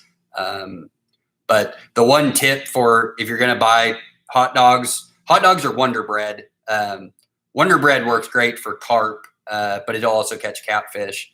But with hot dogs, microwave them, nuke them for 30 seconds to harden up that skin so they'll hold on to your to whatever hook that you have them on. If you try to put them on straight out of the package, they're going to rip through that skin. So nuke them in the microwave before you take hot dogs out. But I have heard people who are religiously swear by hot dogs for catfish in rivers, like especially channel cats. It's all they use. It's a cheap bait. You always have access to it, and it's typically going to find fish. But at this time of year, fish are not really going to be as discriminate as they may be in the spring or the winter. The fish that are pre-spawn are looking to gorge. The fish that are post-spawn are also looking to gorge. So one thing about spawning catfish, I mentioned it in here, is your fish aren't eating, and in particular, your male catfish are not eating for days, if not weeks. So you figure a 6-pound catfish has to eat a half a pound of food a day. That fish doesn't eat for 10 days, 14 days. It now has to make up 6 pounds of food that it lost. So, when we say we're fishing the spawn, with all fish, people talk about fishing this, you're not technically fishing the spawn. You're fishing the pre-spawn and you're fishing the post-spawn. You're just fishing it around the fish who happen to be spawning for that species, because spawning fish are not interested in eating. They are interested in, the female fish are interested in laying the eggs and then recovering, and the male fish are interested in building the beds, and then in the case of catfish, going to the nest and guarding the fry, and protecting the eggs as they incubate. So, but you're fishing in those areas, the spawning areas, because you're going to have fish that are moved into that area to stage 2 spawn, but all they're doing is gorging. They're feeding, preparing to not eat. And then once they finished their spawn, now they're looking to eat, but they're using those same areas. So that's what we're really talking about when we're talking about fishing during the spawn for fish. On the bottom with Shad scent spray, any good? I mean, blue cats at this time of year, it's not uncommon. And even with channel cats, it's not uncommon, especially along the dam of bodies of water that have riprap, to catch fish on swim baits, to catch them on crankbaits, rattle traps, or lipless crankbaits, little beetle spins, curly tail grubs on a jig head with either an offset spinner or just fished on the jig head.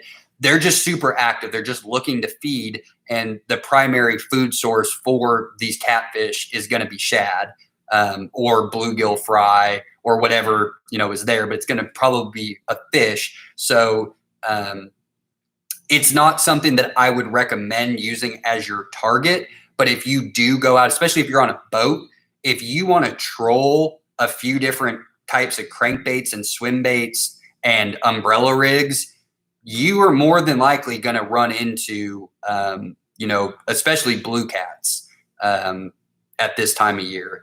And most people, you're running around, you're looking for white bass, you're looking for hybrids on the lakes where you're looking for stripers. If you're fishing in those areas this time of year, from the middle of May all the way up and through the end of June, you're going to find a lot of blue catfish on predatory baits, artificial lures that you wouldn't typically associate with catching catfish on.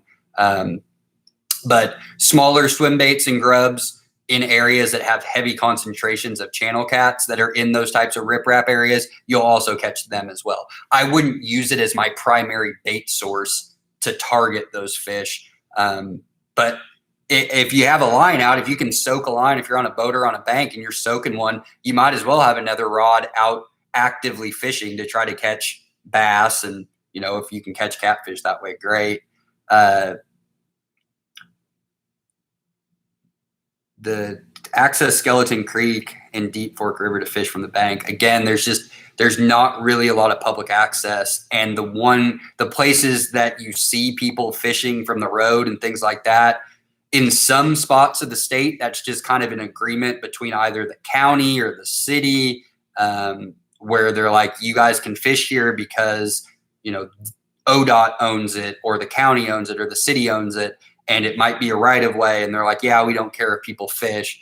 But if you see an area on the side of the road to access rivers, the best thing to do is to either call your local game warden or call the county sheriff's office and just ask them, say, this is where I'm at. Is this a place that you're allowed to publicly access? Because you're not going to see signs. It's not going to say public access because technically it is not public access unless the owner, which in these cases are going to be municipalities or counties or, government organizations or, corporations that, Delisi, things like that.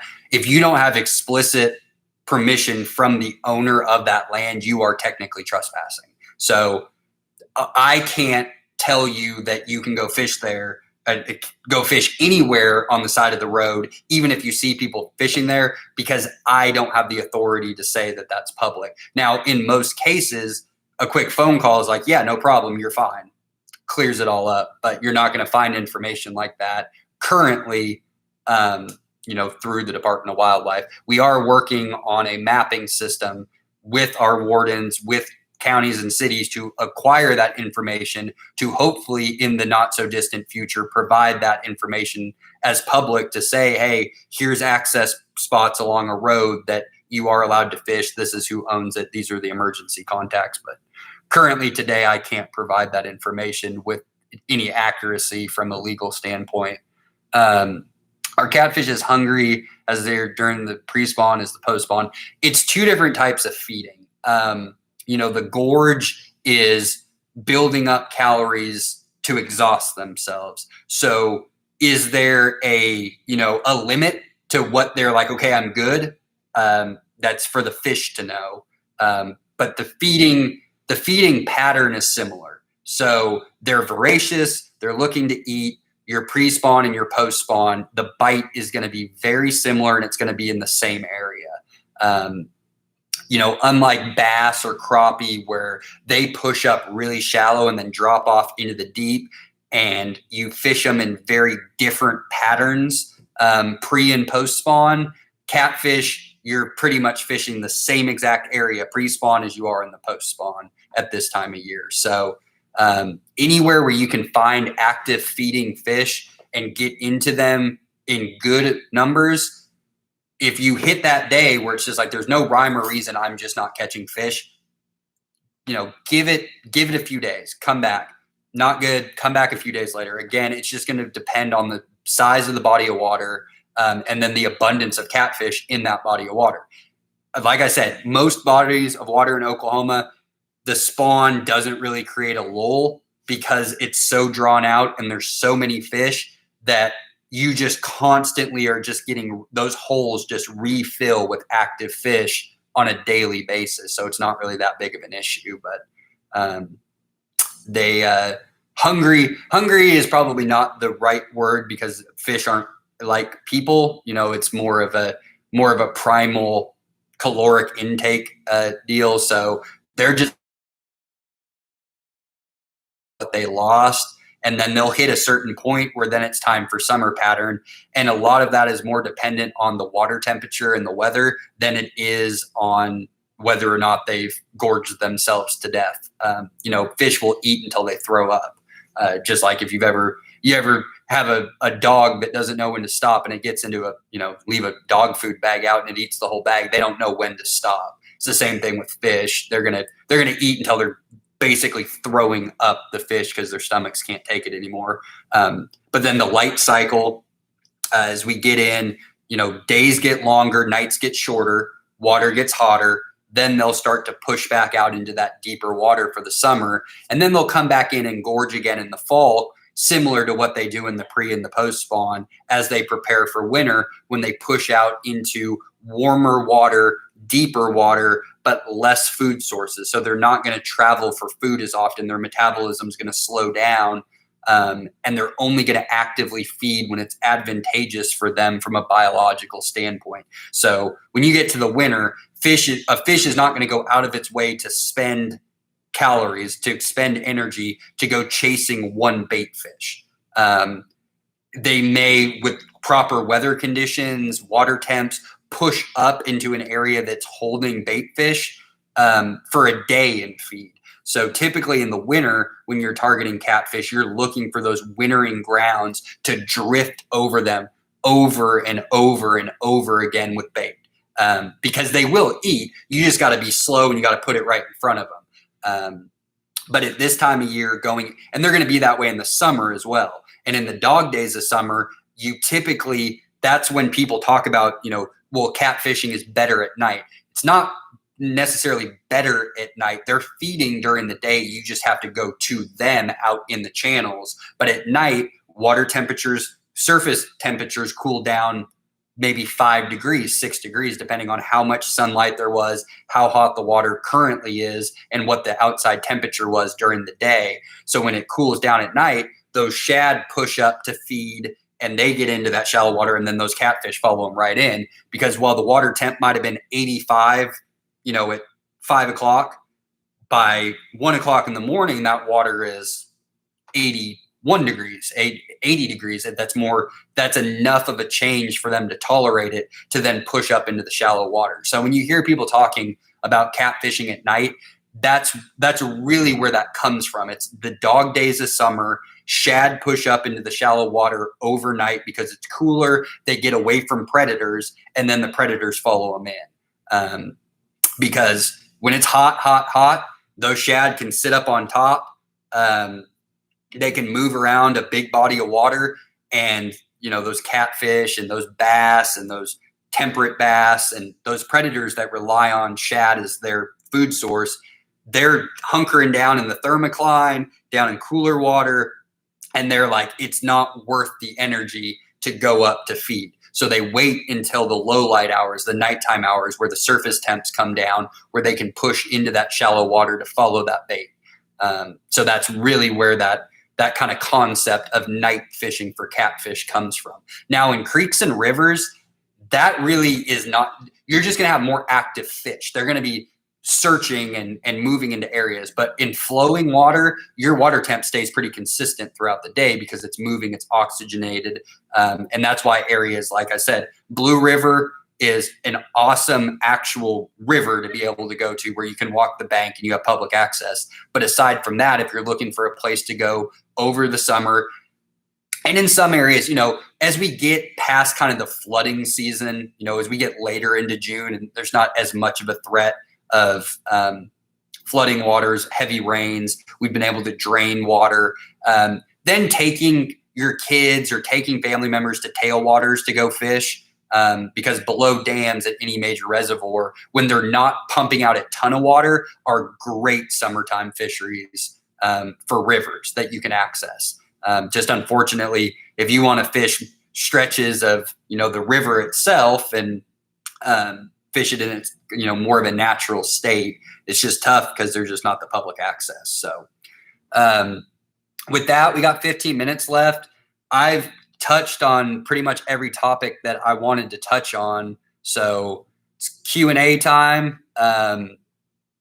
This will be uploaded. Everybody who got the email for the link to this, you got also the link to our archive for all of our Ask an Angler videos that are housed there. This will be uploaded onto that page 10 minutes after we're done with this. So typically what I ask of the people who are on here, I can see how many people are currently in the session. And so I kind of use that as my barometer of when to end the stream to make sure I've answered everybody's questions.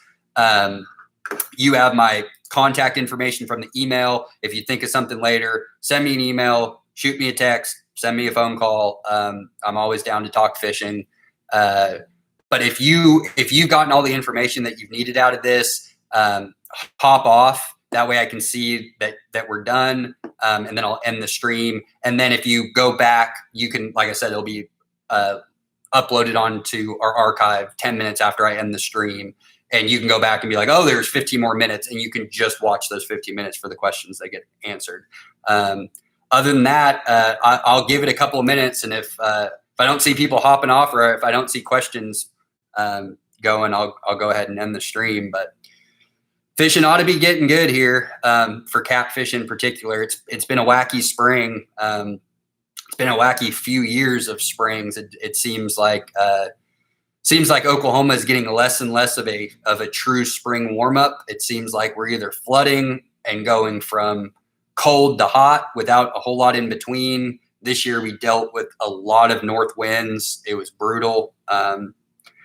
I can't remember a time in April and May where we had so many north wind days, overnight lows that were the temperatures they were, really affected crappie and bass and white bass and hybrids. I mean, every game species in the state to this point, you'll get good reports for a day, then you'll get atypical bad reports for long periods of time. And it's hard when water temps drop and it can't stay stable and it goes up a couple of degrees and then it drops, that really just puts fish into a wacky state. It becomes very difficult to consistently catch numbers of fish. You'll still catch fish, but getting into those really good bite days where you're just like, man, this is awesome. This is what I think of when I think of spring and early summer fishing. We're finally, it looks like there's some light at the end of the tunnel, at least from a catfishing perspective, that we're going to start to get that here in the next week or so. So cleaning catfish, bleeding. So bleeding catfish is typically associated with really big catfish, flatheads in particular, where people clean the belly meat. Just because you have such a big fillet. I mentioned earlier in the stream, I don't keep catfish over about 5 or 6 pounds.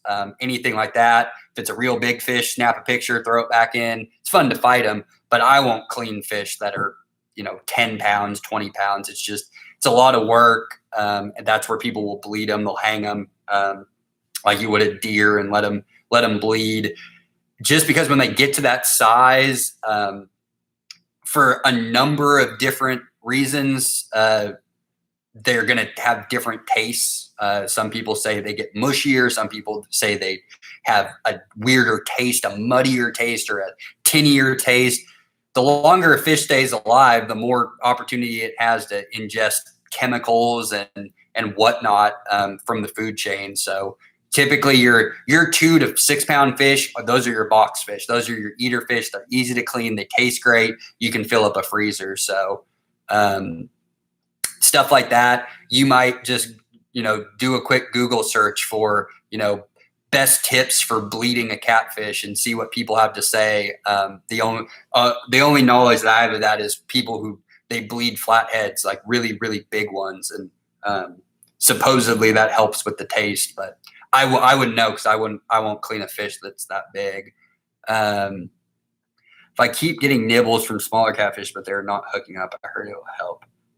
Yeah, I mean, definitely downsize hooks. It might not be catfish, could be sunfish that are pecking, especially if you're using a worm. Like I said, catfish typically aren't peckers. They won't come in and just grab and dink at the bait, especially a worm. They're more of a, smell, scent, and taste type and feel. So the way that they, choose their bait is by trial. So they taste it, they put the whole thing in their mouth and decide whether or not it's edible. So if you're getting, dink, dink, dink, it's probably not catfish. It's probably, bait fish or, other game species, maybe a drum, something like that. They'll peck sometimes at it. But yeah, downsize your hook so you can at least see what it is. And if it is, ends up being smaller catfish and the smaller hook does it, then yeah. Because I tell people that for artificial. I haven't done a whole lot of these asking anglers. Obviously, catfish is primarily bait fishing. Most of these focus on artificial lures and flies. I need to do one where we just talk about bait fishing for a multitude of species because it does make up a big segment of our angling population. Artificial lures have become more popular as the years have gone on. There's more options and opportunities and fishing tournaments that, have become popular and things like that. But when it comes to bait, yeah, always, like I said, I really like to use, like just a size 1 octopus hook when I'm bait. If I'm using a worm, like this is what I'll use, that maybe even smaller. And that's about the size. If anybody's familiar with like walleye fishing or bottom rigging fishing where you're trolling, a Lindy rig, which is basically a snelled hook that's about that size on a 4-foot leader, and you hook it to a swivel with a little crooked weight. It's a no snag weight for trolling and bottom bouncing, which I use those quite a bit. Not so much to target catfish, but to target walleye and drum and carp if I'm fishing off the bottom with a worm. But that's equally as effective for catfish when the catfish are there. You're fishing kind of the same areas. I just haven't this year area where I've had a heavy amount of catfish coming up for spawning. But yeah, I'm a huge advocate of downsizing. I tell people that for the artificials. If you're not hooking up, it's not necessarily that you're using the wrong thing. A lot of times it's just the bait profile is too big. So always downsize what you're using, whether it's bait and hooks or artificial lures and flies, before you ultimately decide to change what you're using, whether it be bait, the type of lure you're using, the color of lure you're using. Always downsize as small as you can cast to show, to prove to yourself that it's just a bait profile thing. So we did a crappie fishing course in February. That is on, I'll go ahead and throw the link in here to the archive for the Ask an Angler. But yeah, we did one in February. We're now a full year into doing these Ask an Anglers. So I kept it pretty seasonal with the basic species that we had and tried to do them in months in which the fishing was either the best or was about to be the best for those species. So now I kind of will start doing some of these a little differently. Our next one's going to be stream fishing, which is something that I'm super passionate about, clear water stream fishing for smallmouth bass in particular, but the whole array of non-game species and spotted bass. I love stream fishing. If I can do anything, one type of fishing for the rest of my life anywhere, it would be to fish clear water streams, either warm or cold, anywhere in the world. That's what I love to do. But we'll try to do like a fall crappie, start switching it up a little bit with the species and the times of year, types of fishing. We'll do some maybe do a jug line course. I need to start bringing in some guests who do things, because like with Catfish, with noodling, I'm not the person to talk to for noodling, but it would be great to get somebody in here, and we'll try to do a noodling course where somebody can touch on those topics. I already got about 5 minutes left. We don't have any more questions, or you've heard enough, go ahead and hop off. Otherwise, I appreciate everybody for being here. We do these for you guys, so you have my contact information. If you didn't get the email, if you just happened to hop on here because you subscribed to our YouTube page and saw we were doing a live feed, I put the link in there to our fishing resources page. My contact information is listed on there. Shoot me an email if there's something that you're interested in that we don't either have available with content on our website, or we haven't done a course on it yet. I've done these, like I said, this is the first year of doing them. So we've kind of kept them pretty general and stock with species at the time of year that they're easiest to fish for, that people have the most success, and the best time to learn things that they may not learn, or reaffirm things that they knew that they just want to hear somebody else say. So reach out to me. Tell me if there's something that you got. I know walleye saw guy. We haven't done one on that. That's been one that's got brought up a bunch. But if you can think of anything that we can do better information on our resources page, on one of these courses.